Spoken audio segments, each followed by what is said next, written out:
Bibisita ka ba sa sementeryo at magsisindi ng kandila ngayong araw ng patay? Subukan niyo itong nakita ko sa likha merchandise. Incenso candle for cleansing. Kahit isang beses sa isang taon magsindi ka ng ganitong uri ng kandila sa puntod, espesyal na uri ng kandila. Panglinis ng oras sa tahanan ng mga sumakabilang buhay nating mga kamag-anak. At hindi lang yun mga kabayan, dahil incenso candle nga siya for cleansing, mabisang panglinis ng negative spirits sa tahanan. Kahit na mga tangan, sindihan lamang ang kandila sa loob ng 2 hanggang 3 minuto. Hindi kailangang ubusin ng kandila mga kabayan. Yung amoy nito mga kabayan, amoy insenso talaga. Siguradong makakataboy ng negatibong espiritu. Pwede mo din siyang ilagay sa gabay candle holder natin. Kung interesado ka, visit lang ang shop ng Likha Merchandise, mag-message or mag-comment, siguradong may sasagot sa inyo. Salamat. Ang kwentong ito ay hango sa totoong buhay. Mula ito sa isa nating kabayan, naitago na lang natin sa pangalang Jasper. Walang eksaktong taon, probinsya ng Aurora. Kilala bilang sabungero si Jasper sa kanilang lugar. Ngunit bago ito naging sabungero, may kwento itong itinago sa lahat. Sisimulan natin ang kwento noong pumanaw ang ama ni Jasper. Bata pa lamang tinuruan na si Jasper ng ama sa panggagamot at pag-aaral ng lihim na karunungan. Palaging sinasabi ni Jasper sa kanyang sarili, balang araw magiging kagaya siya ng ama. Balang araw akong papalit sa ama ko. Higitan ko ang galing niya sa panggagamot para mas maraming tao ang matulungan. Wika ni Jasper. Napangiti naman ang ama nito at pinagmalaki ang anak. Sa paglipas ng mga araw, mas lalong nagsumikap si Jasper upang matutunan ang mga itinuro ng kanyang ama. Hindi nagtagal ay nagamay na ito ni Jasper. Alam niya na hindi madali ang pagiging isang albularyo, kaya naman hinanda nito ang sarili. Mahalaga ang tungkulin niya sa mga kababaryo, kaya naman dumistansya sa mga babae ang binata upang hindi mahulog ang loob sa kung sino man, upang hindi masira ang konsentrasyon. Lumipas ang ilang taon hanggang sa nag-20 anyos ang binata. Dito na pumanaw ang kanyang ama. Lahat ng meron ito ay pinamana kay Jasper. Ipinangako naman ng binata, gagamitin niya sa tama at kabutihan ang lahat ng natutunang aral. Samantalang ang ina nito, taliwas sa nais niyang mangyari. Anak, baka pwede ka namang magtrabaho para sa pamilya. Nang sa ganun may pangtusto sa pag-aaral ni Bunso. Wala kang kikitain sa panggagamot eh. Huwag mo nang gayahin ng iyong ama na naging bayani sa lahat pero wala namang nakukuha kahit piso. Wika ni Aling Sonia. Malalim na nagbuntong hininga ang binata dahil ayaw niyang pinangungunahan siya. Huwag po kayo mag-alala, Nay, dahil gagawin ko ng paraan ng pag-aaral ni Bunso. Hindi ko po kayo papabayaan. Gagawin ko po ang tungkulin ni tatay gaya ng pinangako ko sa kanya. Hindi ko po yun nakakalimutan. Wika ni Jasper. Habang ginagampanan ang pagiging albularyo, naganap ng mapagkakakitaan si Jasper. Nagtutungo ito sa bayan upang maging kargador. Nag-ipon ng sapat na pera. Ginamit ang kakarampot nilang lupa. Nagtanim ang binata at ang mga inaani ay binebenta ng binata na naging hanap buhay ng pamilya. Magmula ng araw na yon na hindi na siya ginulupa ng ina. Hanggang isang araw nagtungo ng bayan si Jasper upang ihatid ang mga inani. Dito niya nakita ang kapatid na nakikipagbarkada. May bisyo ito at halatang hindi pumasok sa eskwela. Sa puntong iyon, pagod na pagod si Jasper. Ngunit kinalmahan niya ang sarili at nilapitan ang kapatid. Mahinahon niya itong kinausap at hiniram sa mga kaibigan. Ano bang problema kuya? Wala naman akong ginagawang masama, bakit parang galit ka? Wika ng kapatid na si Jonah.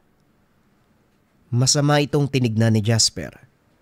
Ibinaba ang buhat at saka seryosong nagsalita. Alam mo bang ako nagsasakripisyo ng lahat? Hindi ka pumasok sa eskwela at wag mo akong pagsisinungalingan ha. Huling-huli na kita. Bakit ka naman nagbibisyo? Yan ba yung natututunan mo sa mga kaibigan mo, mga barumbado? Halata namang walang mga disiplina yan eh. Wika ni Jasper. Tumawa si Jonah sa sinabi ng kapatid. Ano namang pakialam ko sa'yo? Hindi ko kasalanan na pabida ka kuya. Buhat nang mamatay si tatay, ikaw na ang palaging bukang bibig ni nanay.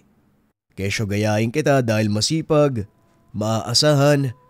Pero yung mga pagsusumikap ko sa paaralan, hindi na nakita ni nanay. Para sa kanya, ikaw ang palaging bida. Masyado mo kasi ginagalingan eh. Kaya hayaan mo na ako. Ito ang gusto ko, hindi mo ko mapipigilan. Wika ni Jonah. Napailing na lamang si Jasper sa mga sinabi ng kapatid. Bumulong ang binata ng orasyon. Sa hindi malamang dahilan, sumunod sa kanya si Jonah. Halika na. Sumabay ka na sa akin pauwi ng bahay. Paniguradong mayayari ka kay nanay pag uwi mo. Alam mo naman kung gaano kahalaga sa kanya na makapagtapos ka ng pag-aaral, di ba? Tapos ganito yung gagawin mo. Parang wala lang sa'yo yung mga paghihirap na ginagawa namin ni nanay ah. Lahat ng sakripisyo ko, wag mo namang sayangin. Noon pa man, nangarap din ako makapag-aral kagaya mo. Pero dahil iba ang aking nais, gusto ko yung pagpatuloy ang nasimulan ni tatay. Nagpaubaya ako sa'yo, kaya sana wag mong sayangin. Wag mong sayangin yung pagkakataon na binigay ko sa'yo. Wika ni Jasper. Hindi na nakapagsalita si Jonah dahil sa ginawa ng kapatid. Sumunod lamang ito sa mga sinabi ng kuya hanggang sa nakauwi na lamang sila sa tahanan. Hindi man lamang nakapagsalita si Jonah. Para bang umurong ang dila nito. Maging ang katawan ay tila ba may sariling buhay. Pagdating sa kanilang tahanan, laking gulat ni Aling Sonia dahil kasama na ni Jasper ang kapatid. Oh, ang aga ata ng uwi mo anak. Hindi ba't mamaya pa ang tapos ng klase niya? Wika ni Aling Sonia. Nagkatinginan ang magkapatid. Kinabahan si Jonah. Hindi alam ang sasabihin sa ina. Kagad napansin ni Jasper ang kabang nararamdaman ng kapatid. Kasi po nay, masama po yung pakiramdam ni Jonah. Mabuti na lang napadaan ako kanina sa eskwelahan. Tinawag ako ng mga kaibigan niya kaya naman sinabay ko na lang siya pag uwi. Sige na Jonah, magpahinga ka na sa kwarto mo. Wika ni Jasper. Natahimik si Jonah. Pumasok sa kanyang silid at nagpahinga. Mabilis namang nagluto ng makakain ng mga anak si Sonia. Dinalan kagad ng makakain si Jonah. Lingid sa kaalaman ng nanay, pinagtakpan lamang ni Jasper ang kapatid mula sa kalokohan na ginagawa. Labis naman ang pagtataka ni Jonah kung bakit siya pinagtakpan ng kapatid. Ilang sandali pa lumabas si Aling Sonia. Nagtungo sa maamiga upang magtanong kung sino ang nais na bumili ng mga paninda. Naiwan ang magkapatid sa tahanan. Doon kinausap ni Jonah ang kuya. Kuya, bakit mo naman ako pinagtakpan kay nanay? Akala ko ba nagagalit ka sa akin dahil sa ginawa ko? Kapag nilaglag kita kay nanay, di mas napahama ka. Sana maging aral sa iyo ang nangyari kanina. Huwag mo nang uulitin sa susunod. Natahimik ang binata sa sinabi ng kuya. Pakiramdam niya, mali ang kanyang nagawa na sagot-sagutin si Jasper. Kuya, pasensya na sa mga nasabi ko kanina ha. Nadala ako ng inis eh. Nasulsulan pa ng mga kaibigan ko. Tama ka. Hindi sila magandang ehemplo sa akin kaya dapat iwasan ko sila. Kung tutusin, ikaw dapat yung magalit sa akin eh. Ikaw dapat yung manumbat dahil ikaw ay nagsasakripisyo. Nahati yung atensyon mo sa pangako mo kay tatay na alagaan kami, pero napabayaan mo yung pagiging albularyo mo. Wika ni Jonah. Napangiti naman si Jasper sa sinabi ng kapatid. Masaya ito. Sa wakas nakita ng kapatid ang nais niya. Naunawaan ko ang nararamdaman mo. Alam kong nahihirapan ka din sa sitwasyon natin. Pero wag mo kong alalahanin. Kaya kong sarili ko. Tutuparin ko ang pangako ko kay tatay. Ni isa sa mga ito wala akong kakalimutan. Wika ni Jasper. Sa oras na iyon nagkaayos ang magkapatid. Naunawaan nila ang isa't isa. Nangakong hindi na mauulit pa ang mga naganap. Matapos ang araw na yun, nagsumikap sa buhay si Jonah hanggang sa nakapagtapos ito ng pag-aaral.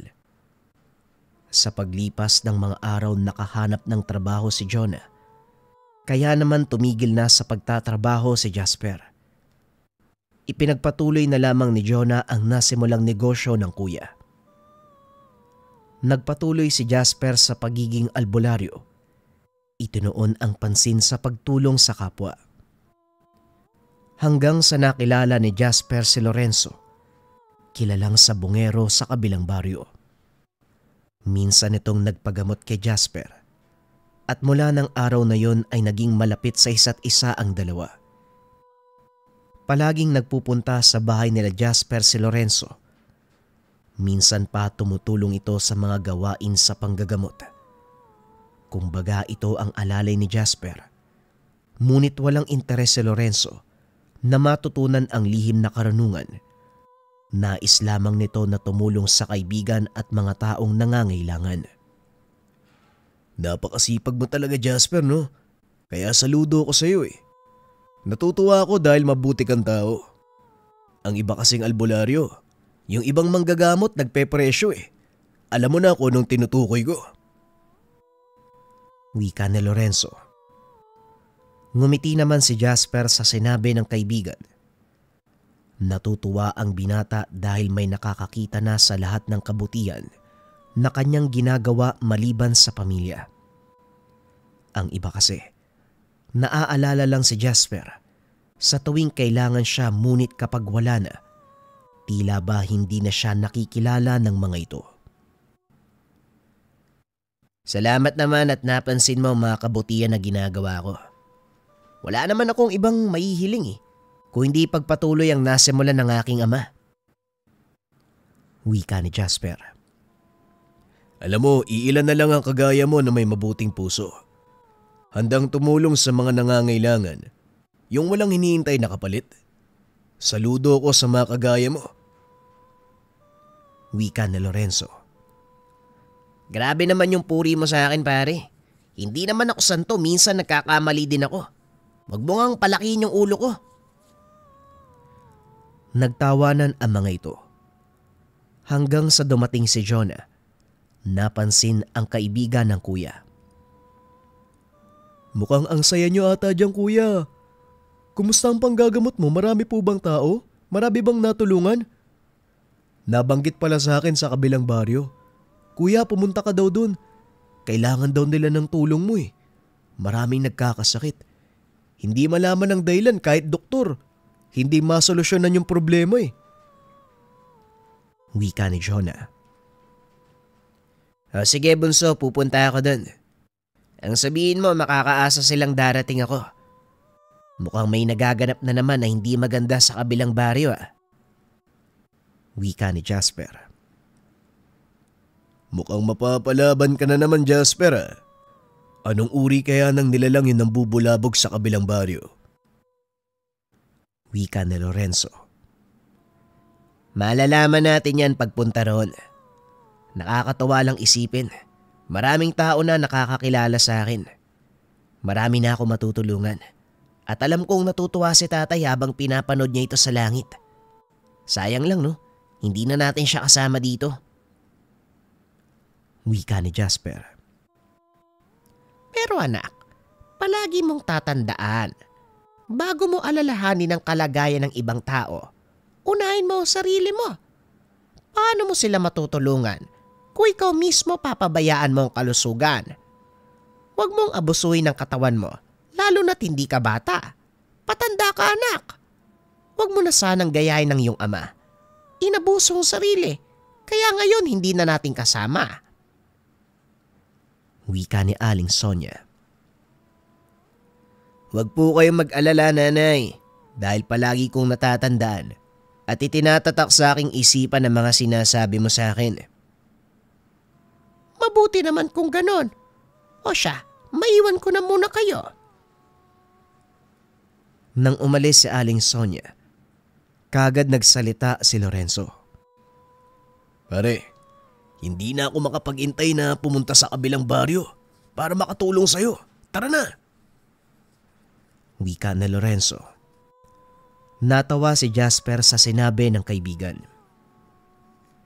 Kinabukasan, umalis na ang magkaibigan. Nagtungo ang mga ito sa kabilang baryo. Nanggamot si Jasper doon ng may mga sakit. Mabilis lamang natapos ang magkaibigan. Naunang nagpaalam si Lorenzo kay Jasper. Ngunit nakauwi na sa kabilang baryo si Jasper. Wala pa rin si Lorenzo doon sa lugar. Jonah, napansin mo ba si Lorenzo? Naunang magpaalam sa akin yun . Umalis ba uli? Naku kuya, nakita ko nagsasabong dun sa kabilang baryo si Kuya Lorenzo. Hindi ba siya nagsabi sa'yo? Ganun ba? Talagang to si Lorenzo, hindi nagsabi sa akin. Alam niya kasing pagsasabihan ko siya kapag nalaman ko nagsusugal . Hayaan mo na kuya, minsan lang naman . Libangan lang naman ni Kuya Lorenzo ang sabong. Oo naman . Kailan naman hindi ko siya dinikta na mga dapat niyang gawin. Pinagsasabihan ko siya. Kaibigan ko lang yun. At isa pa, matanda na siya. Marunong nang magdesisyon yun para sa sarili niyang buhay. Wika ni Jasper. Narinig ni Aling Sonia ang usapan ng magkapatid. Hoy kayong dalawa, wag kayong magsasabong ha? Malas sa buhay ang sugal. Wag ko lang malaman talaga, nako. Siguradong makakarinig tayo ng baril ano? Sunod-sunod na putok ng bunganga ni nanay. Pabirong wika ni Jonah. Natawa ng bahagya si Jasper. Masama naman ang titig ni Aling Sonia sa mga anak. Hindi lang salita ang maririnig nyo. Dahil kapag nalaman kong nagsabong kayo, lilipad ang mga gamit sa mukha niya. Nagkatinginan ang magkapatid sa sinabi ng ina. Hindi na lamang sila sumagot at hinayaan ito. Ilang sandali pa ang lumipas. Dumating na si Lorenzo. Marami itong hawak na pera. Nakangiting tumingin sa kaibigan. Alam mo pare, nanalo ko sa sabong, napakaswerte ko talaga. Sayang hindi ko na kasi sinabi sa'yo. Alam kong sobrang daming sermon yung maririnig ko . Wika ni Lorenzo. Binibilang pa nito ang perang napalalunan sa sugal. Kagad lumabas ng tahanan sila Jasper. Bumili sa tindahan ng isang galong tuba si Lorenzo. Pagbalik nito sa tahanan, niyaya nito ang kaibigan na makipag-inuman sa kanya. Hindi naman tumanggi si Jasper. Maging si Jonah ay nakipag-inuman din sa mga ito. Hindi naman nagsalita si Sonia. Hinayaan nito ang tatlong binata na mag-inuman. Makalipas ang ilang oras ay lasing na ang tatlo. Kaya nagpa siya ang mga ito na tapusin na ang kanilang iniinom upang makapagpahinga. Sa bahay na lamang natulog si Lorenzo. Hindi na ito pinauwi pa ni Aling Sonia. Langong-lango na sa alak ang binata. Nang makatulog ang tatlo, kagad niligpit ni Sonia ang mga ginamit na mga ito at saka nagpahinga na rin. Kinabukasan, nagising ang tatlo dahil sa ingay sa labas ng kanilang bahay.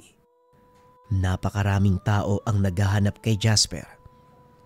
Humingi ng tulong ang mga ito dahil laganap na naman ang sakit sa kanilang baryo. Kagad silang kumilos Ginawa ni Jasper ang lahat ng makakaya upang lahat ng tao ay magamot. Pasado 6:00 ng gabi nang matapos si Jasper sa panggagamot.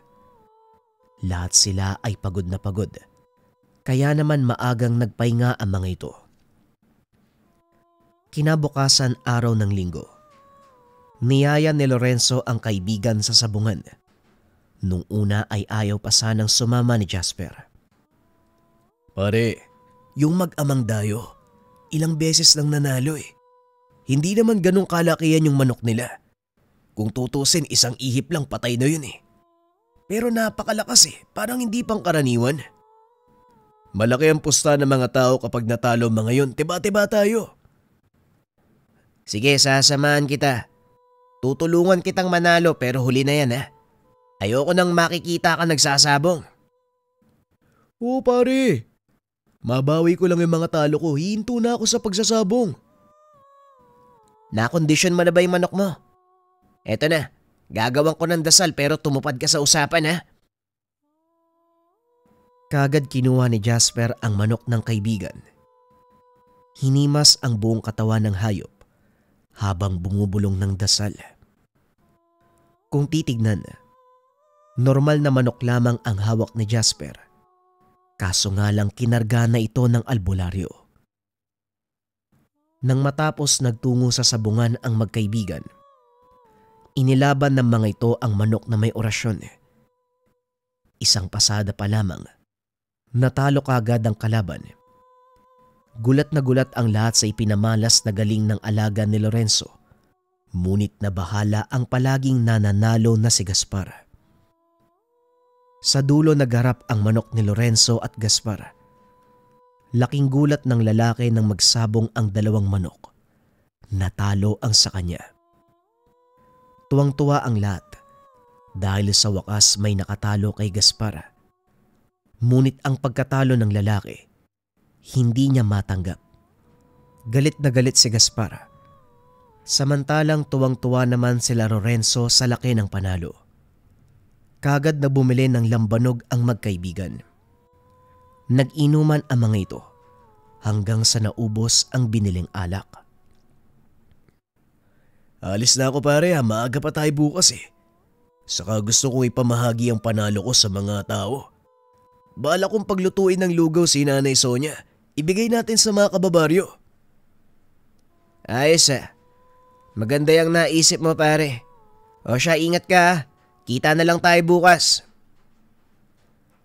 Tumango lamang si Lorenzo. Nagpaalam na ito sa kaibigan. Hindi naman lasing na lasing ang binata, kaya hinayaan na ito ng pamilya na umuwi sa sariling tahanan. Ang hindi alam ni Jasper, ito na ang huling araw na makikita ang kaibigan. Habang pauwi ng tahanan, inabangan ni Gaspar si Lorenzo. Nang makita, sinunggaban si Lorenzo ng malaking aso. Dahil sa pagkagulat, hindi na nakalaban pa si Lorenzo at dala ng tama ng alak, hindi na nagawa pang ipagtanggol ang sarili. Pinatay ni Gaspar si Lorenzo dahil lamang natalo ito sa sabong at namatay ang kanyang alaga. Sa mga oras na yon, mahimbing na natutulog si Jasper. Wala itong kaalam-alam. Patay na ang matalik na kaibigan. Kinabukasan natagpuan ang katawan ni Lorenzo. Kagad nakarating kay Jasper ang pangyayari. Nagulat ito. Hindi makapaniwala na wala na ang kaibigan. Sa isip ni Jasper, sinisisi niya ang sarili dahil hinayaan niyang umuwi ang kaibigan ng gabing iyon.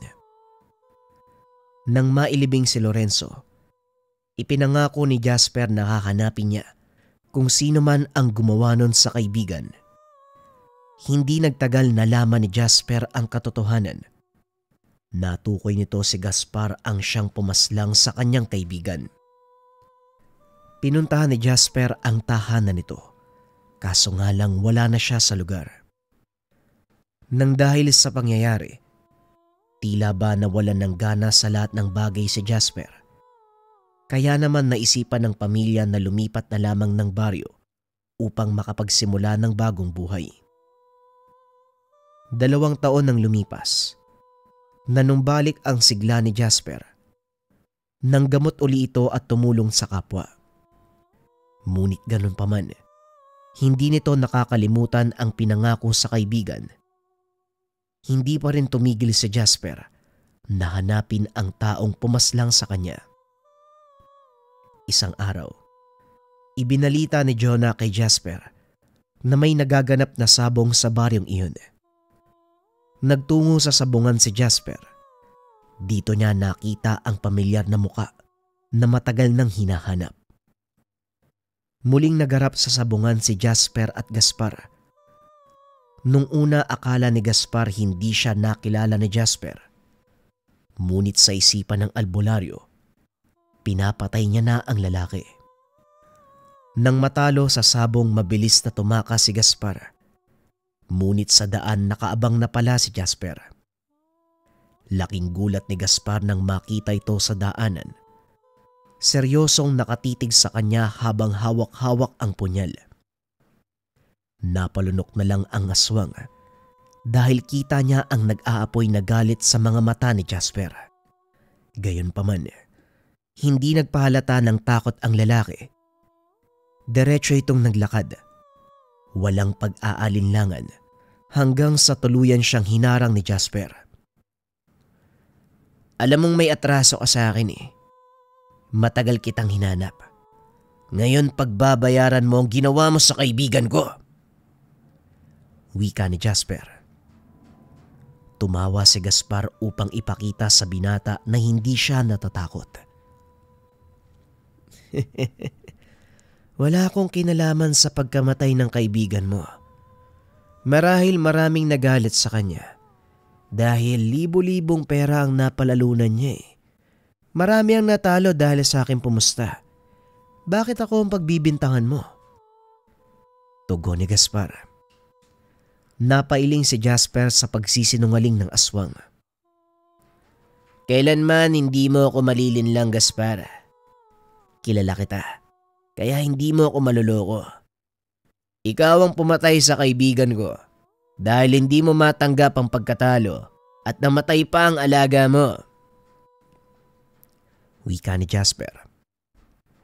Sa puntong iyon napagtanto ni Gaspar na hindi niya mabibilog ang isipan ng binata. Sinubukan ni Gaspar na makatakas, ngunit bigo ito dahil mabilis si Jasper. Nahawakan nito sa braso ang lalaki. Napaluhod si Gaspar sa lakas ng puwersa ni Jasper. Teka, patawarin mo ako. Hindi ko naman sinasadya na mamatay ang kaibigan mo eh. Nadala ko ng galit. Kailangan ko yung pera na yun eh. Kaya naman sa galit ko, ibinuntong ko yun kay Lorenzo. Sana maunawaan mo ako pare. Pasensya na. Hindi mo sana ginawa yan sa kaibigan ko. Pasensyahan tayo. Nangako ako sa puntod niya. Nabibigyan ko ng hustisya ang kamatayan ni Lorenzo. Napatras si Gaspar. Ilang sandali pa ay tuluyan ng dumilim ang paligid. Nagpalit ng anyo ang aswang.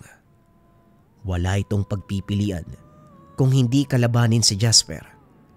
Kahit alam niyang dehado siya. Lalo pat kilala si Jasper sa pagiging dalubhasang manggagamot. Kung ganon wala akong pagpipilian kung hindi kalabanin ka. Kung sa bagay kahit mamatay ako ngayong araw na to, wala nang saysay. Wala naman na ang pamilya ko. Nagsimula ang laban.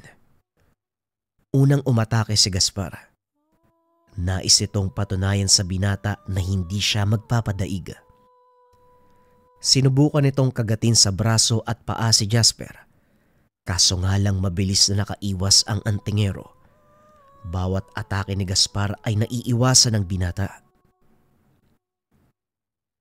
Ayos din palang makipaglaro sa'yo, no? Kung sa bagay, magaling ka lang naman magyabang eh. At saka sinasakto mo, no? Yung mga taong binibiktima mo, sila yung hindi kayang lumaban sa'yo. Wika ni Jasper. Sinikmuraan niya ang aswang. Hindi ito naiwasan ni Gaspar. Tumalsik sa malaking puno ang nilalang.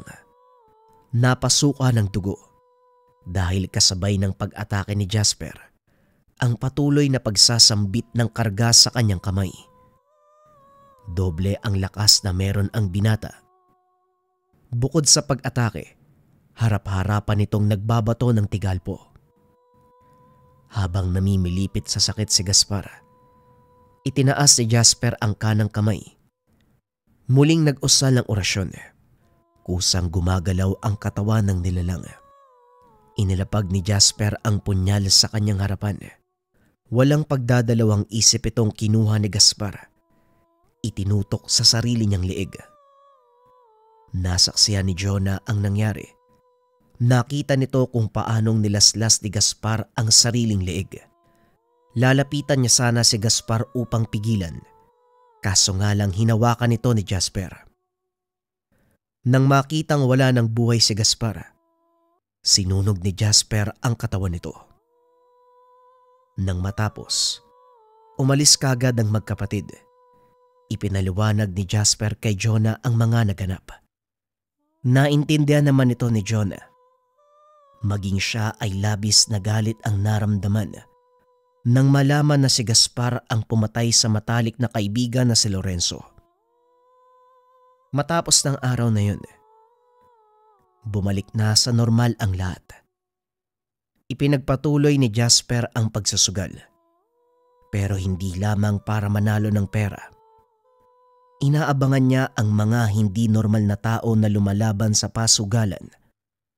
Ang kanilang mga manok ay hindi normal. Ito ang binabantayan ni Jasper. Kung sinong may dalang aswang na manok, walang pagdadalawang isip niyang tatalunin. At pagkatapos ng laban sa sabong, tuluyan niyang papatayin. Maraming salamat sa pakikinig ng ating kwento mga kabayan. Huwag sana muna kayong umalis. May kasunod pa to ng 1-hour story. Pero dating kwento to, ang title ay Pangil ng Baboy Ramo. Maganda rin ang istorya mga kabayan. Para hindi kayo mabitin, sana pakinggan nyo pa rin. Maraming salamat. Ang kwentong ito ay hango sa totoong buhay. Mula ito sa isa nating kabayan na itago na lang natin sa pangalang Aldo. Walang eksaktong taon. Probinsya ng Antique. Nang mga panong ito, katuwang ng isang magaling na manggagamot si Aldo. Sa murang edad ay natuto ng iba't ibang uri ng panggagamot ng binata. Naging mahusay ito sa larangan ng panggagamot ng barang, ngunit ni minsan ay hindi ito kinilala ng mga tao. Alam mo Aldo, sayang ang talento mo sa panggagamot. Kung itatago mo lang yan, aber, may dahilan ng Diyos kung bakit niya ipinagkaloob ang kakayahan sa'yo, iho. Wika ni Mang Muros. Simula nang mawalay sa mga magulang dahil sa ikalawang digmaan, si Mang Muros na ang nagsilbing ama para kay Aldo. Dating sundalo ang matanda. Simula nang maputulan ng kanang paa, pinili nitong mamuhay na lamang sa kabundukan at pag-aralan ang iniwang kaalaman ng mga magulang. Nako Manong, alam niyo naman na hindi pa ako ganong kalakas pagdating sa panggagamot. Mga simpleng sakit at gambala lang ang kaya kong tugunan. At isa pa, kayo mismo ang nagturo sa akin ito, kaya ayoko namang nasasapawang kayo. Tugon ni Aldo. Kaunting pagpapaliwanag sa katauhan ni Mang Muros. Ang mga magulang ni Mang Muros ay mula sa katutubong Tagbanwa. Pinaniniwala ang pinakamatandang pangkat etniko sa bansa. Taglay ng mga ito ang lumang kaalaman sa panggagamot gamit ang puwersa ng kalikasan. Maliban dito, nagagamit din nila ang kaalaman sa pakikipaglaban. Ngunit para sa mga magulang ni Mang Muros, pinili nilang gamitin sa pagtulong ang kanilang nalalaman kaysa makapaminsala sa iba. Laging bilin sa kanya ng mga ito na huwag gagamitin ang mga kaalaman sa pananakit. Dahil kapag ginawa niya ito, may kaukulang balik sa kanyang katauhan ang mga maling gawa. Sa edad na 15, nagawa na ni Mang Muros na makapagpasuka ng Yanggao. Nagkaroon na din ito ng iba pang karanasan, lalo na sa pakikipaglaban sa mga masasamang elemento, gaya ng aswang, mambabarang at mangkukulam. Ngunit nang sumiklab ang ikalawang digmaang pandaigdig, nagsimulang magbago ang pananaw ni Mang Muros, lalo pa nang masawi ang kanyang mga magulang sa kamay ng mga dayuhang Hapon. Pinili nitong sumali sa militar at lumaban para sa kalayaan ng bansa. Dito unang ipinamalas ng nooy 20 anyos na si Mang Muros ang kakaibang kapangyarihan ng bulong sa hangin at ang kakayahan ng mga babaylang magsalin ng awit ng hangin. Nang matuklasan ito ng kanyang mga opisyal, pinadala si Mang Muros sa solong misyon. Nagkunwari itong sibilyan upang mahuli ng mga dayuhang mananakop. Dinadala sa mga kampo ang bawat madakip ng mga Hapon at doon pinahihirapan hanggang sa tuluyang mamatay. Kaso nga lang kabaliktaran ang nangyari. Kapag nakakapasok si Mang Muros sa kampo ng mga kalaban, sa hindi maipaliwanag na dahilan, namamatay ang mga kalaban nang walang anumang bakas ng pakikipaglaban. Nakakatulog na lang ang mga ito hanggang sa tuluyan ng lisanin ng kaluluwa ang kanilang katawan. Narating ni Mang Muros ang halos lahat ng panig ng bansa. Ngunit kagaya ng lahat, dumadating din sa puntong nauubos ang swerte. Hindi sinasadyang nasabugan ng mga bombang itinanim ng mga dayuhan. Inakala ng mga kasamang patay na ito, kaya iniwan na lang ang binata. Ngunit dahil sa taglay na kakayahang pagalingin ng sarili, nagawang makaligtas si Mang Muros. Habang mag-isa napagtanto nito na walang kwenta ang lahat ng sakripisyong ginawa. Dahil sa huli, iiwanan at papabayaan din siya ng pamahalaang pinaglilingkuran. Masasabing isa si Mang Muros sa mga taong pinakinabangan lang ng gobyerno ng Amerika ng mga panahong kailangan pa nila ng tulong. At sa oras na wala ng silbi, bigla na lang itatapon na parang sirang kagamitan. Hindi nagtanim ng sama ng loob si Mang Muros. Sa halip inisip nito ang nangyari ay isang pahiwatig na ang kanyang kakayahan ay hindi pinagkaloob para manakit ng kapwa. Ilang taon ang nakalipas. Tuluyang humupa ang digmaan. Nalugmok ang bansa at pilit na bumangon mula sa pagkakawasak. Samantalang si Mang Muros ng mga panong iyon, tuloy pa rin sa pakikipaglaban, hindi sa mga dayuhang mananakop, kung hindi sa mga elementong nais gumambala ng kasalukuyang katahimikan. Dito niya nakilala si Aldo, na noon ay 7 taong gulang pa lamang. Pagala-gala ito sa kagubatan at ang tanging mga nauhulog na prutas o hindi kaya naman nauhuling isda ang kinakain. Halos butot balat si Aldo ng mga sandaling iyon. Naawa ang matanda sa kanya kaya kinupkup ito. Hanggang sa manumbalik ang dating pangangatawan. Simula noon, tinuruan ng matanda si Aldo ng lahat ng kaalaman nito sa panggagamot. At bilang proteksyon sa sarili, inaral ni Aldo ang kaalaman sa paggamit ng mga mapaminsalang dasal. Pagtungtong sa edad na 15, nagsimulang maging sakit sa ulo ni Mang Muros ang binata dahil madalas itong napapaaway at ang pinakamalala, ginagamit nito ang kaalaman upang manakit ng kapwa. Nauunawaan naman ni Mang Muros ang kalagayan ni Aldo kaya pilit niya itong ibinabalik sa tamang daan. Mabuti na lang, napagtanto din ng binata na sa bandang huli, mali ang kanyang mga ginagawa. Simula noon, Tinularan na ni Aldo ang gawain ni Mang Muros. Itinoon ang pag-iisip sa panggagamot. Balik tayo sa kasalukuyan. Kayo ba, Manong? Anong totoong dahilan kung bakit pinili nyo ang ganitong larangan? Kung tutusin, pwede kayong yumaman eh. Biruin nyo. Nagagawa mong gumamot ng mga sakit na hindi kayang lunasan ng pangkaraniwang doktor. Tanong ni Aldo. Alam mo Aldo, kaya nga tayo nandito para maging katuwang ng mga doktor. Kaso sila mismo ang nagpapababa na makagaya natin. Kasi walang scientificong basihan ang pinagagawa natin. At nagkataon lang na nagagamot ang mga taong lumalapit sa atin. Pero ang katotohanan, hindi nila matanggap sa sarili na may mga bagay-bagay tayong nagagawa na hindi saklaw ng kanilang siyensya. O siya, maganda ka na. Aalis na tayo. Tugon ng matanda. Nung araw na yun, may gamutang pupuntahan ng dalawa. Malapit lang ito sa bayan at dahil wala nang kakayahan ng pasyenteng magpunta sa tahanan ni Mang Muros, sila na ang kusang nagtungo sa lugar.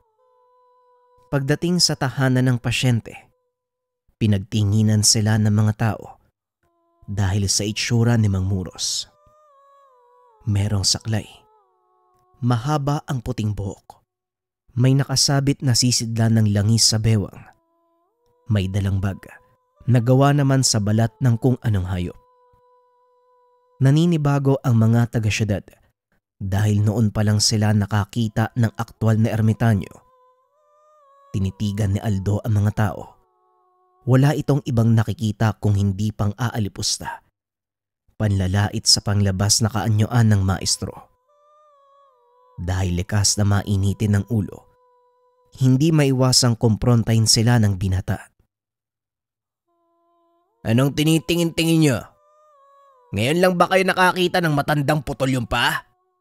Mga loko kayo Wika ni Aldo. Kagad siyang inawat ni Mang Muros.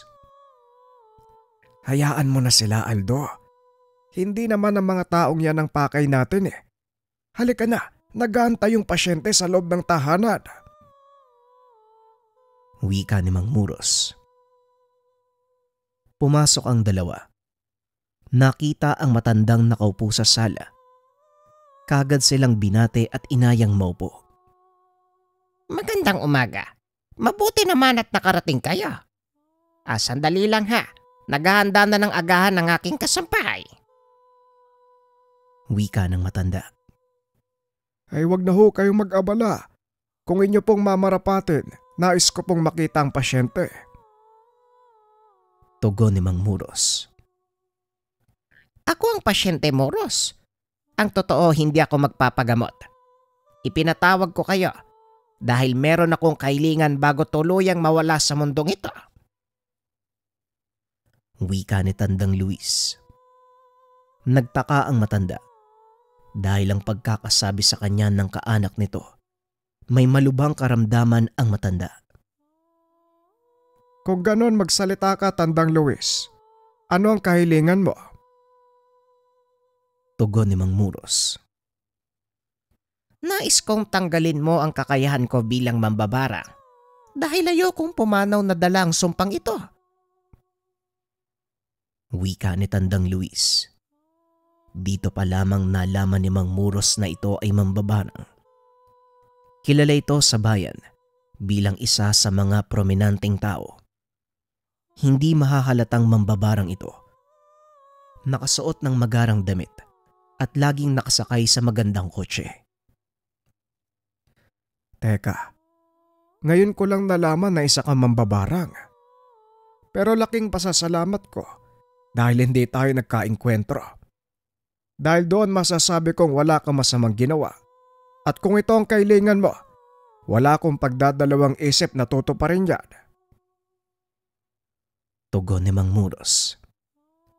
Samantalang si Aldo naman ay nakikinig lang sa usapan ng dalawang matanda. Isang bagay pa, Muros. Nais kong hanapin mo si Pablo. ang kaisa-isa kong estudyante. Ayokong maligaw siya ng landas. Maaring sa ngayon marami na siyang nalalaman. Hindi ko gustong mauwi yon sa wala. Muling wika ni Tandang Luis. Matapos ay tumayo ito at umakyat sa hagdan. Pumasok sa kwarto at sumunod naman si Mang Muros at Aldo. Nais mo bang dito natin gawin ang ritual ng pagbawi? Tanong ni Mang Muros. Oo, nais kong mamahinga dito sa aking silid habang pinagmamasdan ng napakagandang tanawin. Tugon ni Tandang Luis habang pinagmamasdan ang taniman sa labas ng bintana. Kita mula sa kanyang silid ang malawak na lupain na sumasakop sa halos kabuuan ng kanilang bayan. Sadyang ang hindi mo madadala sa pagpanaw ang iyong mga naipundar dito sa mundo. Maiiwan at maiiwan ang lahat ng ito. Wika ni Mang Muros. Matapos ay naglakad si Tandang Luis papunta sa kanyang higaan at namahinga. Handa na ako, Muros. Ipinagkakatiwala ko sa iyo ang lahat. Wika ni Tandang Luis. Nais kong ipaalala sa iyo na maaari mong ikamatay ang proseso, Tandang Luis. Pero kung talagang buo na ang pasya mo, simulan na natin. Tugon ni Mang Muros. Sinimulan nito ang ritual ng pagbawi. Ito ang kauna-unahang pagkakataon. Nakita ni Aldo ang kanyang guro na ginamit ang ganitong ritual. Isa-isang lumalabas mula sa katawan ni Tandang Luis. Ang itim na kulisap. Halos kasing laki lang ng butil ng bigas ang mga ito. Ngunit habang tumatagal ay unti-unti silang dumadami. Hanggang sa tuluyang matabunan ang sahig ng silid. Gumagapang din ang mga ito sa katawan nila Aldo at Mang Muros. Pero baliwala sa kanila ang ganitong pangyayari. May mas malala pa silang napagdaanan at ilan sa mga ito ay kamuntikan nilang ikamatay. Ilang sandali pa, tuluyan nang naubos ang mga insekto sa katawan ni Tandang Luis. At ang mga nakalabas, kusang namamatay at nagiging alikabok. Tapos na tayo dito, Aldo. Makakapagpahinga na ng maayos ang matanda. Halika na, umuwi na tayo. Wika ni Mang Muros. Nakahinga ng maluwagang binata dahil ang buong akala nito ay mapapalaban na naman si Mang Muros. Akala ko, Manong, mapapalaban ka na naman eh. Pero salamat naman. Hindi nangyari yung iniisip ko. Wika ni Aldo. Lingid sa kaalaman nito, magsisimula pa lang ang totoo niyang misyon. Pagdating sa tahanan ay kaagad siyang kinausap ng matanda. Aldo, sa palagay ko napapanahon na para sa una mong misyon. Naalala mo ba ang sinabi ni Tandang Luis tungkol sa kanyang mag-aaral na si Pablo? Wika ni Mang Muros. Paano ko naman nahanapin yung taong yun? Hindi ko pa nga nakikita yung mukha nun, Manong eh.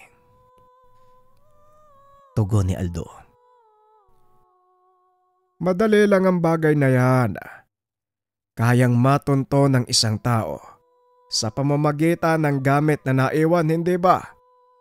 Eto, gamitin mo ang naiwang panyo ni Pablo.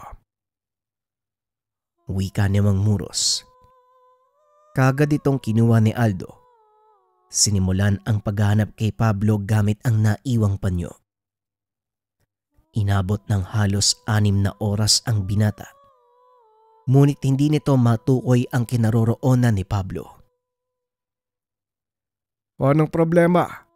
Mukhang pumupurol yata ang kakayahan mo. Tanong ni Mang Muros. Hindi ko nga din po alam, Manong. Marami kasi akong nakikitang lugar eh. Mukhang hindi pumipirme sa isang bayan ng Pablo na to ah.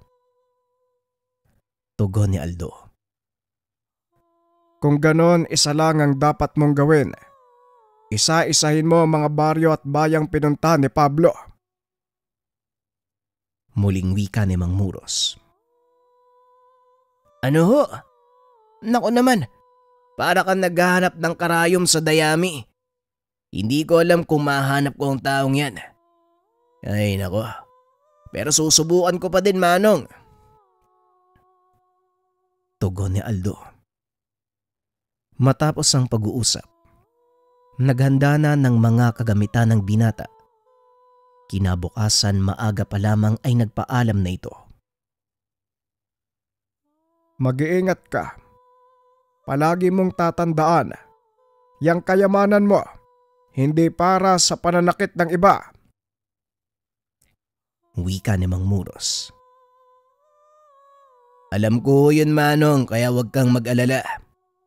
Sige na ho, aalis na ako. Bago pa ako abutin ng katamaran ko. Tugon ng binata. Bagaman hindi niya alam kung saan magsisimula, tinuloy ni Aldo ang paghahanap kay Pablo. Sa isip nito, pagkakataon na para malaman kung hanggang saan ang kanyang mararating nang walang tulong ng maestro. Napadpad ang binata sa kabilang bayan. Hindi naman ito kalayuan sa kanilang lugar. Sa isip ni Aldo, maaaring naroon si Pablo. Buong araw nitong inikot ang lugar. Ngunit ni isang bakas ng taong hinahanap ay wala siyang natagpuan. Pagsapit ng hapon, pinili ni Pablong tumuloy papunta sa kabilang bayan. Ngunit bago marating ang bukana ng pinakaunang baryo, dadaan pa ito sa malawak na kakawyan. Alam ni Aldo na mapanganib ang lugar na ito dahil minsan na silang nagkaroon ng engkwentro ni Mang Muros sa isang malakas na nilalang. Marahang naglakad si Aldo habang nakikiramdam. Nagtaas na din ng depensa ang binata dahil alam niyang hindi biro ang makipagsagupaan sa isang hindi kilalang nilalang. Lalo pat wala ang kanyang maestro para tumulong at magturo sa mga dapat gawin. Biglang tumigil ang pag-ihip ng hangin. Nakaramdam ng kakaibang kilabot si Aldo. Nagsindi ito ng sigarilyo. Kinuha ang kanyang punyal. Huwag mo akong paglalaroan dahil pagod na ako. Hindi pa ako kumakain. Ngayon, kung ayaw mong malitsyon, lubayan mo ko. Wika ni Aldo. Biglang nagpakita ang napakalaking baboy ramo. Napatras si Aldo dahil hindi ito ang nilalang na inaasahan niyang magpakita. Anak nang, hindi ko to inaasahan . Laking gulat ni Aldo nang biglang sumugod ang baboy ramo. Dali-daling tumakbo ang binata pabalik sa pinanggalingan. Malayo na ang itinakbo ng binata. Nang mapalingon ito, nakita niyang nakatayo na lang ang malaking nilalang. Nakatitig lang ito sa kanya habang nagbubuga ng hangin. Marahang naglakad si Aldo papalapit sa nilalang. Muli itong sumalakay. Ngunit laking gulat ng binata dahil tila bumangga ito sa isang hindi nakikitang pader.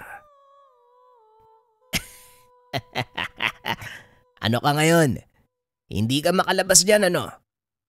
Pero teka, paano naman ako makakadaan dito? Tanong ng binata sa sarili.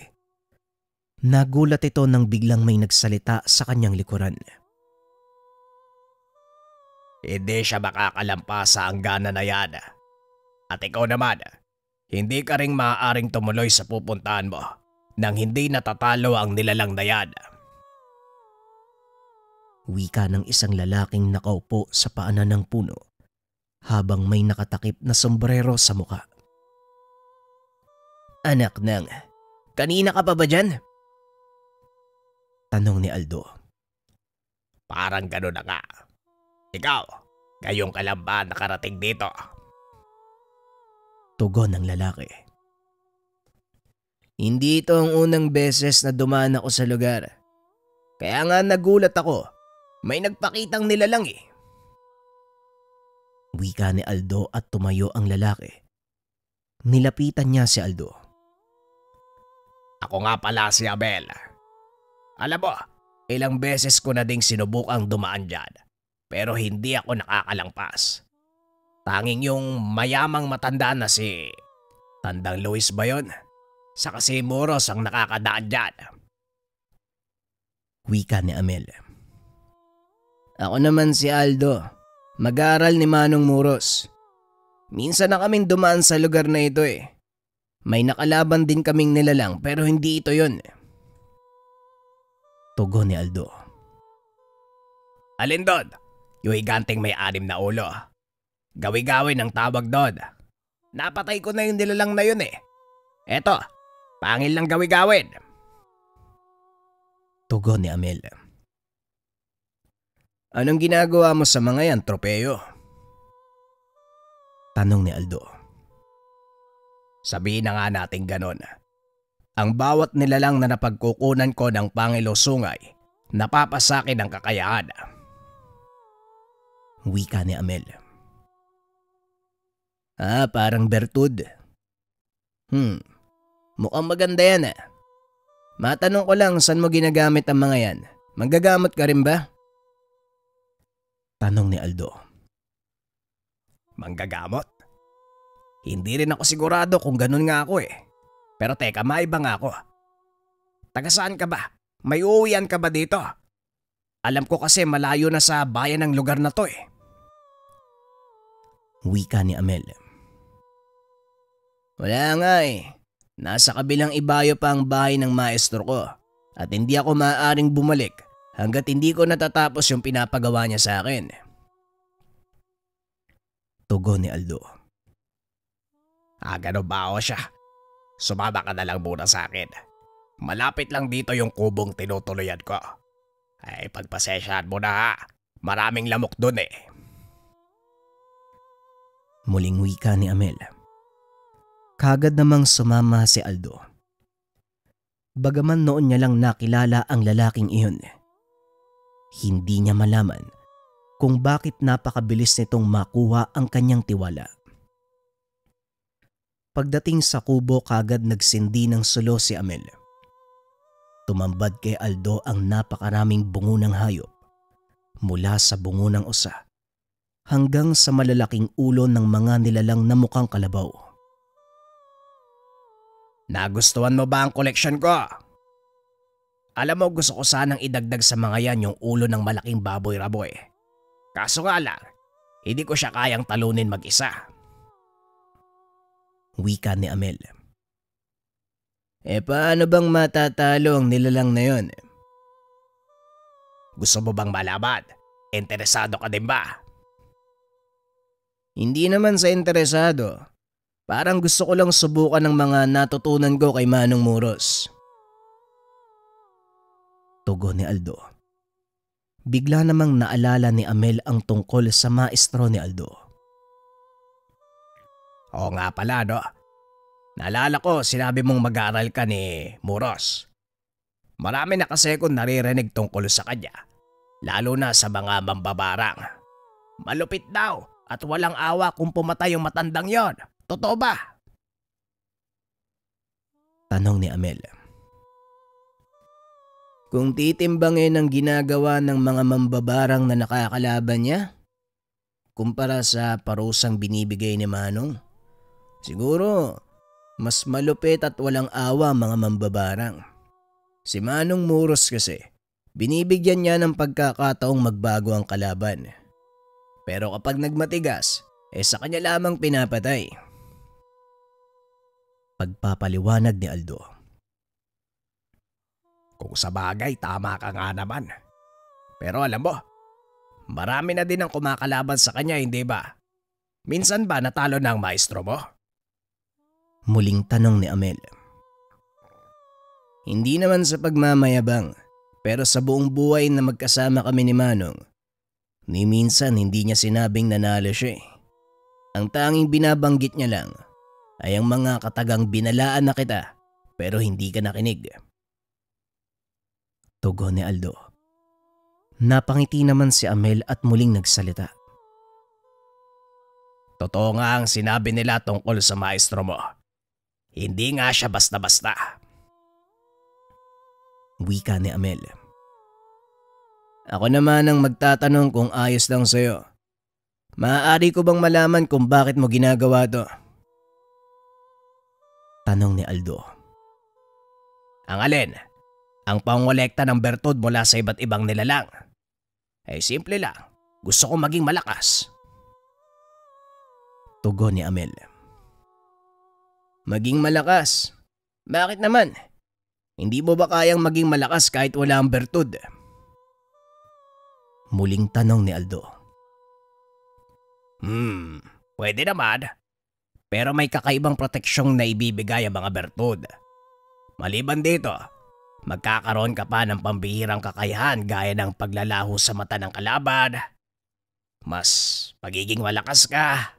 Pwede ding hindi ka tabla ng bala, tigalpo. Bakit mo ba tinatanong? Hindi ka ba naniniwala sa mga bertud? Magagamot ka rin ba? Tugon ni Amel. Naniniwala naman ako, kaso lang, hindi ako yung tipo ng taong umaasa sa mga bertud. Kung ano ang kakayahan na meron ako ngayon, yon ay dahil sa mga itinuro ng aking maestro. Muling wika ni Aldo. Ganun ba? Pero maniwala ka sa akin, Aldo. Mag-iiba ang pananaw mo sa buhay sa oras na makita mo kung ano ang magagawa ng taong may bertud. Tugon ni Amel. Biglang naalala ni Aldo ang nilalang na nakita sa daan. Nga pala, yung nilalang kanina, may bertud bang tagla yun? Dito na napagtanto ni Amel na tila unti-unting nagkakainteres si Aldo sa mga bertud. Meron. Pangil ng baboy rabo. Nagtataglay ng malakas na uri ng bertud. Bukod sa kakayahang maglaho sa mata ng kalaban, nagbibigay din ito sa may tangan ng lakas. Maging kabal sa katawan kayang ibigay. Ang totoo, ang bawat nilalang ay may taglay na bertud kahit tayo mga tao. Tugon ni Amel. Tayong mga tao. Niloloko mo naman yata ako, Mel. Paano naman tayo magkakaroon ng bertud? Tanong ni Aldo. Maniwala ka man o hindi, may taglay na bertud ang ating katawan. Ang tawag doon ay tuway-tuway sa tuhod. Tugon ni Amel. Sabay palo ng mahina sa tuhod ni Aldo. Biglang tumuwid ang paa nito, dahilan para masipa ng binata ang malapit na upuan. Aray ko naman! Para saan naman yun, Amel? Masakit yun ah! Wika ng binata. Ang bahaging pinalo ko ay tinatawag na tuway-tuway ng tao. Kadalasan itong kinukuha sa mga patay. Yung mga naaagdas na. Ang sabi pa ng iba, mas mabisa daw ang bertud ng tuway-tuway kung may galit ang taong namatay. Wika ni Amel. Pinaliwanag nito ang lahat tungkol sa bertud, maging ang pinaggagamitan nito. Ang tuway-tuway ng tao, ginagamit bilang pampatulog. Kadalasan kumukuha nito mga magnanakaw o yung mga taong nagbabalak ng masama sa kanilang kapwa. Ginagamit nila itong pausok at inilalagay sa bintana ng bahay na gusto nilang pasukin. Kung sino man ang makalanghap nun, lalo na pagtulog, may hirapang gumising. O hindi naman kaya, hindi nito mararamdaman ng anumang nangyayari sa paligid. Huwag mo sabihing interesado ka sa bertud ng tuway-tuway. Wika ni Amel. Kabaliktaran, Amel.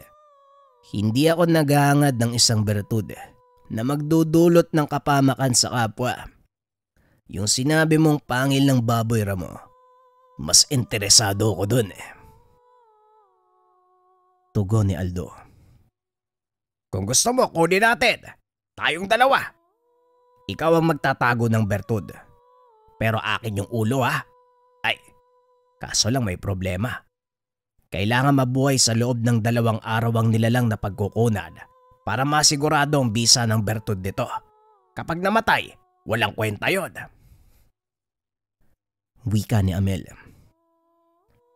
Hindi ako sigurado sa gusto mong mangyari. Pero ang totoo, talagang gusto kong subukan eh. Nagkasundo ang dalawa sa pagkuha ng bertud ng malaking baboy ramo. Nang gabing iyon, pinag-usapan nila ang gagawin. Kinabukasan tila itinaga sa bato ang sinabi ni Amel. Maagang naglakad sa kagubatan ang dalawa upang maghanap ng mga gagamitin.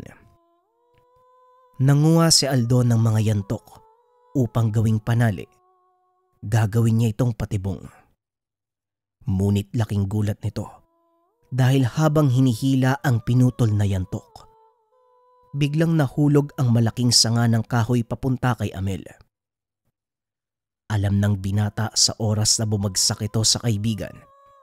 Siguradong durog ang katawan nito. Napapikit si Aldo dahil palapit na ang sanga. Ngunit hindi nagawang umiwas ni Amel. Hindi nito narinig na umaray ang kaibigan. Nang tignan niya ito, sinalon ni Amel sa pamamagitan ng isang kamay ang sanga. Huwag kang mag-alala. Protektado ko ng bertud ng gawi-gawin. Dito unti-unting nakita ni Aldo ang malaking nilalang na nakaluhod sa likod ni Amel habang pasan ang malaking sanga. Ano yung nilalang na nasa likod mo? Tanong ni Aldo. Yan ang gabay ng bertud na ito. Pasensya na, nakalimutan kong sabihin.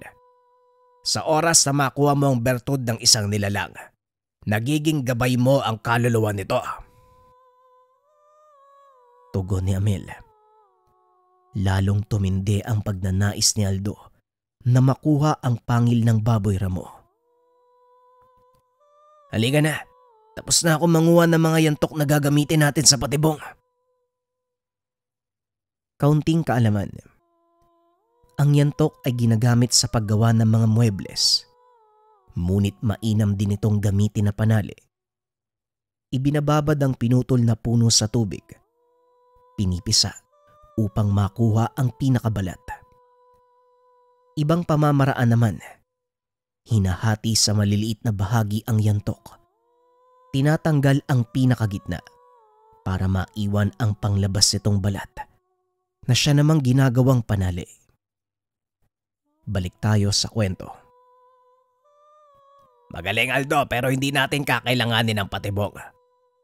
Naparito tayo sa gubat upang kumuha nito. Wika ni Amel. Sabay pakita ng mga bunga ng marang. Ha? Ano ka ba naman, Amel? Bakit hindi mo naman kagad sinabi? Nagkanda, sugat-sugat pa ako dito sa paghatak ng mga yantok. Kamuntikan ka pa nga mapahamak.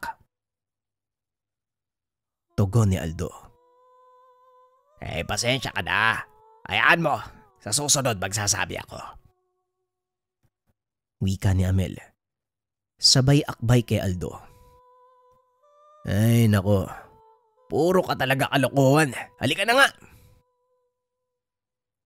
Pagdating sa kubo ni Amel, kagad nilang sinimulan ang paghahanda. Nagtaas ng poder si Aldo. Samantalang si Amel naman, nagkakarga ng dasal sa mga tangang mutya.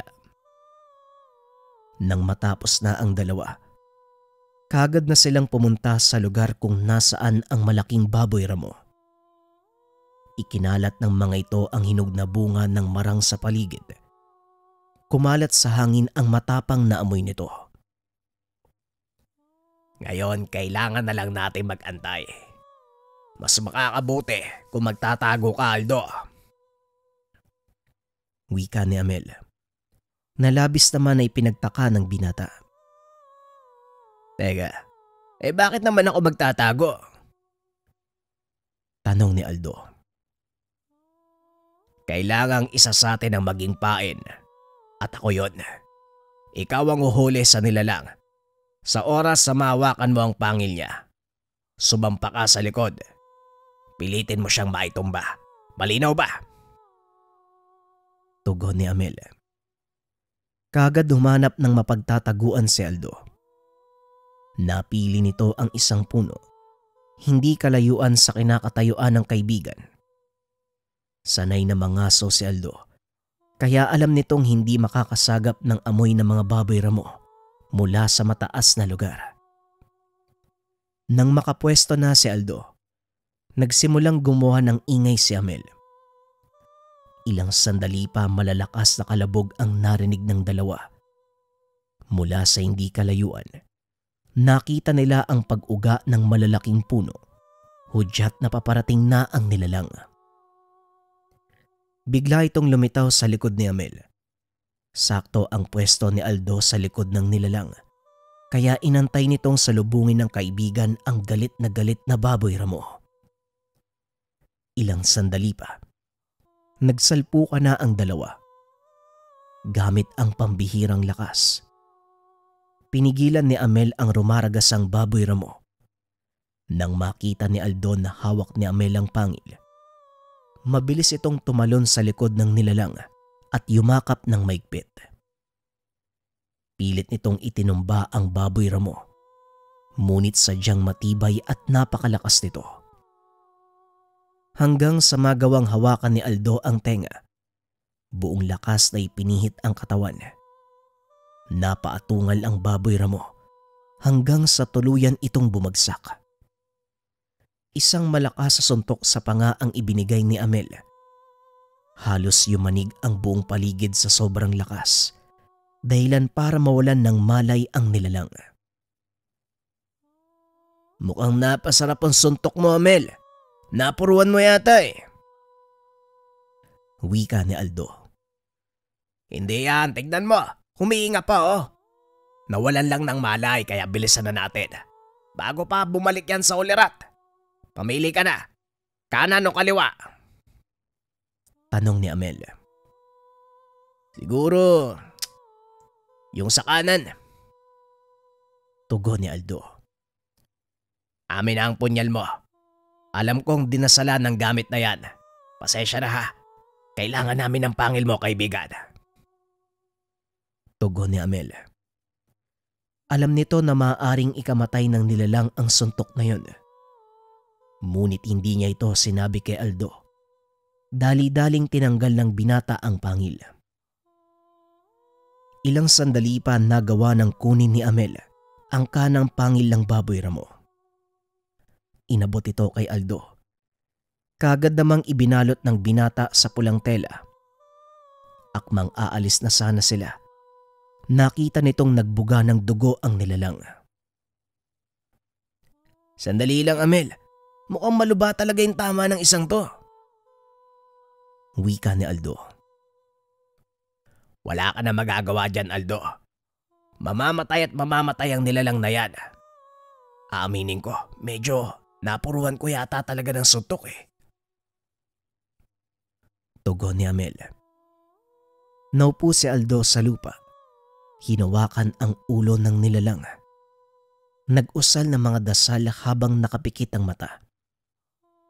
Paulit-ulit niya itong ginawa hanggang sa inabot sila ng hapon. Inakala ni Amel na masasayang ang pagod ni Aldo. Ngunit laking gulat nito nang biglang kumilos ang nilalang. Anak-dak, paano mo nagawang gamutin yung nilalang na yan? Tanong ni Amel. Hindi ba kailangan niyang mabuhay sa loob ng 2 araw? Kaya yan, ginamit ko ang pinakahuling paraan ng panggagamot na alam ko para magamot siya. Tugon ni Aldo. Bigla itong bumagsak sa tabi ng baboy ramo. Nawalan ng malay ang binata dahil sa sobrang paggamit ng enerhiya. Ilang minuto pa ang nakalipas ay muling nagising si Aldo. Nang dumilat ito ay wala na sa tabi niya ang baboy ramo. Oh, nasa na yung baboy ramo? Tanong ni Aldo. Umalis na. Huwag kang mag-alala. Hindi siya namatay. Pero mukhang walang silbi yung nakuha nating bertud, hindi gagana yan. Wika ni Amel. Hindi na mahalaga sa akin yun. Sinubukan ko lang naman eh. Kung hindi para sa akin, tatanggapin ko yon ng bukal sa kalooban. Isa pa, may iba akong misyon. Ngayong nagawa na nating talunin ng baboy ramo, magpapatuloy na ako sa paghanap kay Pablo. Tugon ni Aldo. Pwes kung ganon, sasamahan na lang kita. Wala naman ako ginagawa dito eh. Sawa na din ako sa pagkolekta ng mga mutya na galing sa ayop. Wika ni Amel. Kung yan ang gusto mo. Sa bagay, kakailanganin ko din ng taong nakakaalam sa lugar na pupuntahan ko. Tugon ni Aldo. Kagad nang lumakad ang dalawa.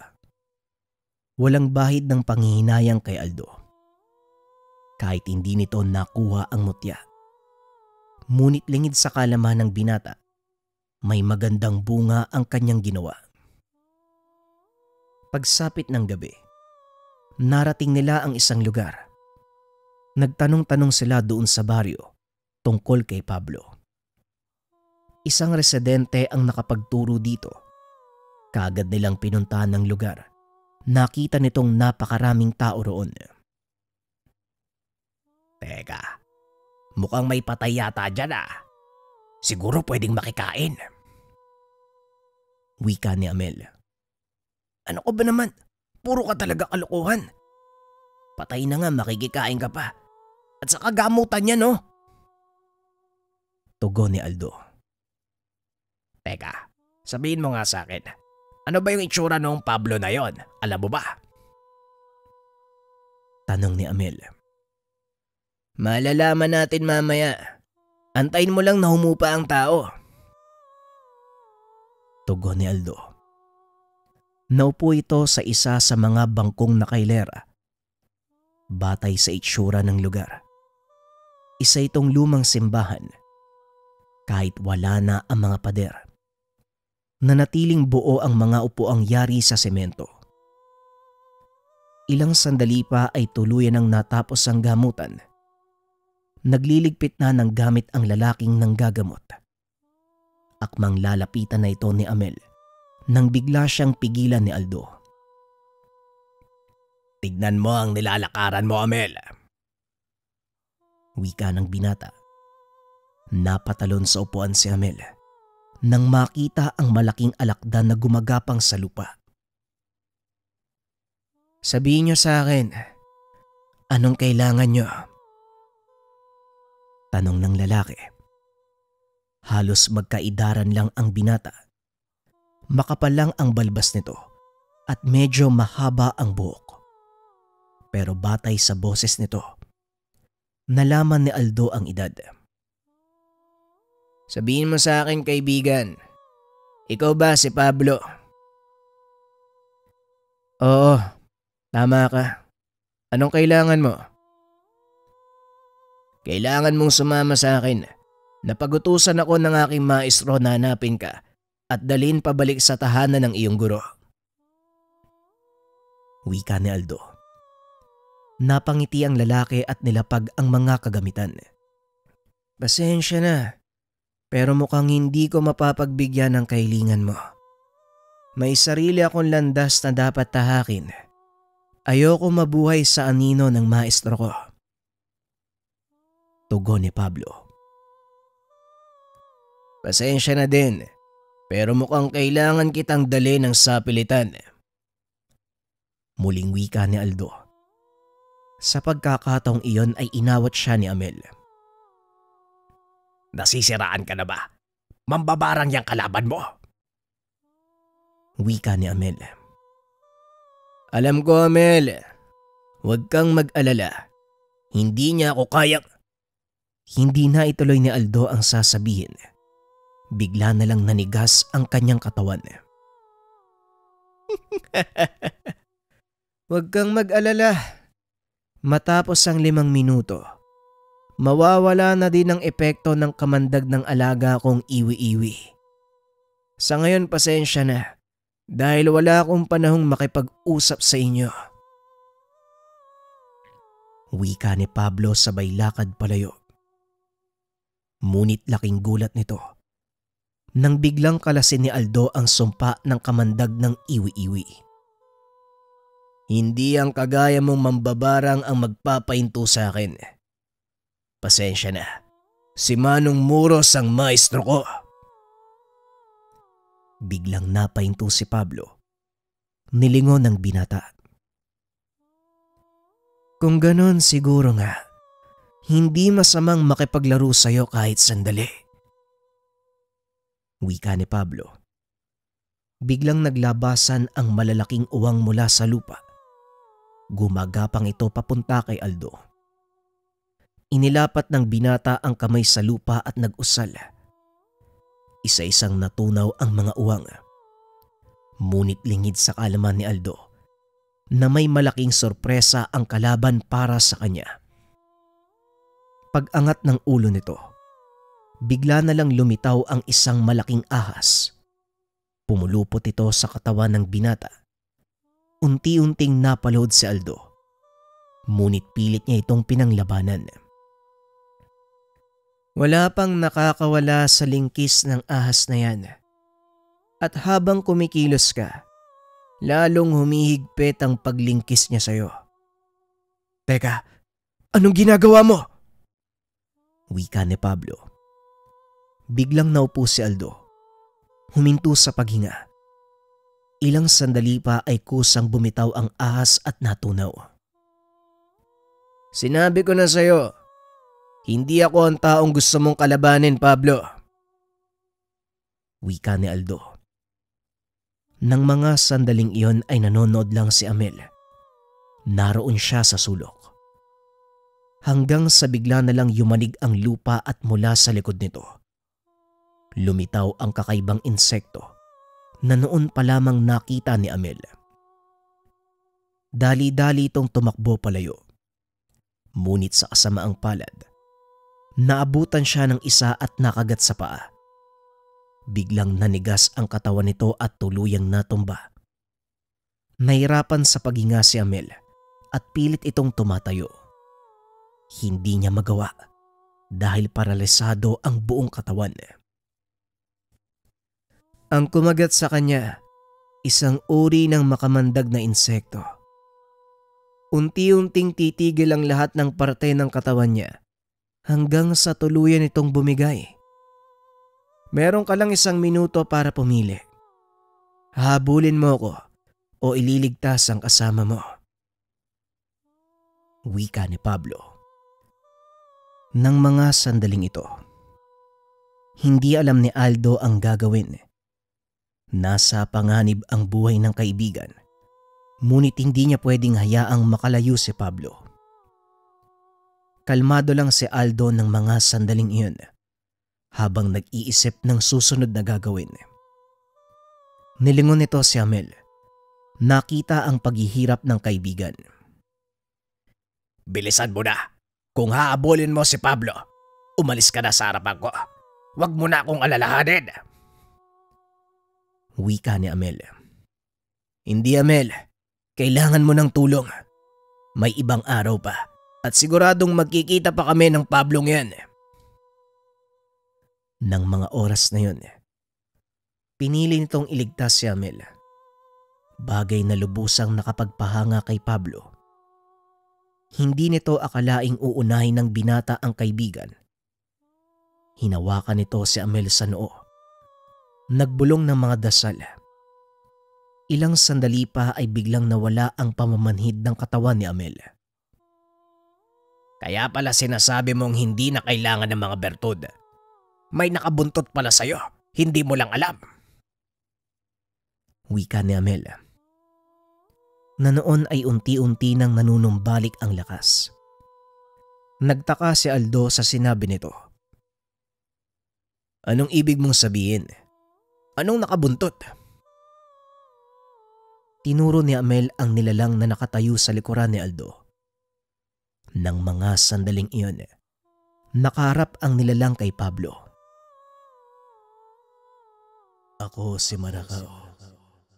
Ang baboy Ramon na ginamot mo, sa susunod ko na ipapaliwanag pagtapos natin sa isang to. Wika ng nilalang. Kung ganon, tapusin na natin ang laban. Wika ni Aldo. Biglang sumugod ang nilalang papunta kay Pablo. Bagay na hindi inaasahan ng mambabarang. Tumilapon ito ng malayo, ngunit kagad ding nakabangon. Isang engkantong gabay. Hindi ba mag-aaral ka ni Muros? Bakit may gabay ka? Tanong ni Pablo. Sa totoo lang, kagaya mo naguguluhan din ako eh. Ayoko nang lumala pa ang sitwasyon. Kaya kung ako sa'yo, sumama ka na sa akin. Tugon ni Aldo. Ngunit nagmatigas si Pablo. Hindi ako sasama sa'yo. Gaya ng sinabi ko, ayokong mamuhay sa anino ni Tandang Luis. Tugon ni Pablo. Kung sakaling hindi mo pa alam, patay na si Tandang Luis. Ang huling kahilingan ng matanda bago siya mawala, ang maibalik ka sa kandili ng kanyang pamamahay. Tugon ni Aldo. Huwag mo kong nilaloko. Dahil alam ko ang kakayahan ng maestro ko. Hindi pa siya patay.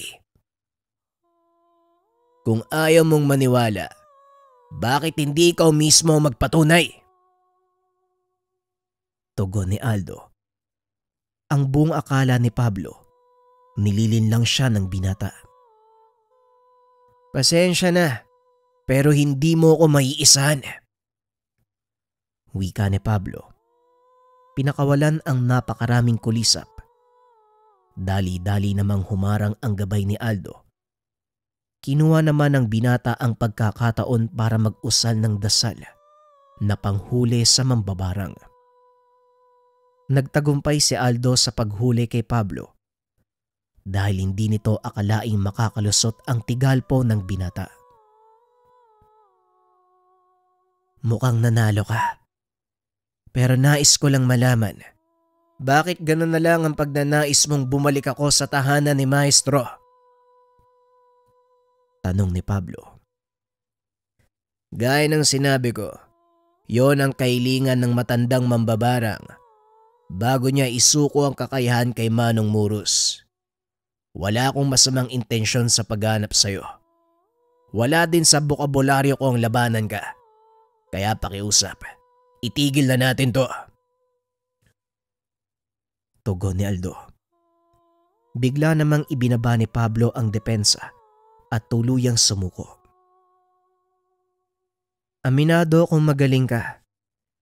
Hindi nagkamali ng pagtuturo sa iyo si Mang Muros. Malaki ang pinagkaiba natin. Hindi ako kasing galing mo. Kaya hiya ng dulot ko sa aking maestro. Muling wika ni Pablo. Hindi ka ipapahanap ng matandang yon kung kahihiya ng dulot mo sa kanya. Isa pa, nakita kitang nanggagamot sa lugar na ito. Kaya wag mong sabihin kahihiyan ka para sa kanya. Tugon ni Aldo. Kagad namang sumama si Pablo. Pagdating sa tahanan ni Tandang Luis, nagulat ito dahil nakaburol sa gitna ng mansyon ang labi ng maestro. Mabuti naman at nagawa mo ng maayos ang misyon mo, Aldo. At ikaw naman, Pablo. Ano bang pinagagawa mong bata ka? Bungad ni Mang Muros. Kagad hinawakan ni Aldo ang kamay nito para magmano. Pasensya na po, Manong, kung nahuli ako.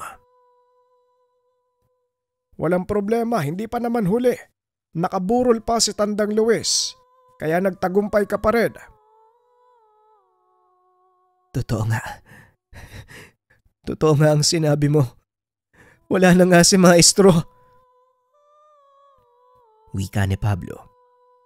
Iniwan ng mga ito ang binata upang masolo ang pagkakataon, kasama ang kanyang maestro sa huling pagkakataon. Ipinakilala naman ni Aldo ang kaibigan kay Mang Muros. Isa pong malaking karangalan ng makilala kayo, Mang Muros. Wika ni Amel. Ganon din ako, Amel. Pero maaari mo bang sabihin sa akin kung ano ang nangyari dito sa mag-aaral ko? Tanong ni Mang Muros. Nakuha po ni Aldo ang bertud ng baboy ramo. Sa katunayan, hindi ko po akalaing magtatagumpay siya eh. Nabuhay ang baboy. Pero ito siya ngayon. Tugon ni Amel. Maging ako, Amel. Walang kaalam-alam sa kung ano nangyari. Pero gayunpaman, masaya akong natapos ang misyon na ibinigay sa akin. Wika ni Aldo. Ganon din ako, Aldo. Pero mas masaya akong nakilala kita. Hindi na ako magtatagal ah. Kailangan ko na ding bumalik sa aking bayan. Parang kailangan ng mga kababayan ko yung tulong dun eh. Wika ni Amel. Hindi kita pipigilan, kaibigan. Hindi rin ako maaaring sumama sa'yo. Tugon ni Aldo. Ayos lang, Aldo. Nauunawaan ko. Mas kailangan ng baryong ito ang kagaya mo. Kapag may oras ka, huwag ka magdadalawang isip na bumisita. Matapos ang pag-uusap, kagad nang nagpaalam si Amel. Samantalang si Pablo naman, nagpatuloy sa pagluksa hanggang sa mailibing ang kanyang maestro. Minana ng binata ang lahat ng ari-arian. Ito ang ginamit niya para ipagpatuloy ang nasimulang landas. Malaki ang pasasalamat nito kay Aldo dahil pinili niyang makinig. Samantalang si Mang Muros naman, bumalik na sa kabundukan upang ipagpatuloy ang buhay. Sa paglipas ng panahon, lalo pang lumakas si Aldo. Hanggang sa dumating ang araw na namaalam na si Mang Muros. Bilang nag-iisang estudyante, si Aldo ang nagmana ng lahat ng kakayahan nito. Kinausap din ng binata ang gabay. Pinaliwanag nito ang lahat. Napag-alaman ni Aldo na bago umalis ang baboy ramo, kusa itong sumumpa ng katapatan sa binata. Sa paglipas ng mga taon, dumami ang nakakilala kay Aldo. Naging tanyag na albularyo ang binata. Hanggang sa pagtanda, hindi nito kinalimutan ang pinagdaanan. Bagkus ay nagsilbi itong aral para sa kanya. Hindi inakala ni Aldo na ang simpleng paghahanap kay Pablo magiging dahilan sa pagkakaroon ng kakaibang koneksyon sa kalikasan at sa mga nangangalaga nito. Mas lalong naging mabisa ang panggagamot ng binata dahil ito sa tulong ng kanyang mga kaibigang engkanto. Naway naibigan niyo ang kwento ni Aldo at ang bertud ng baboy ramo.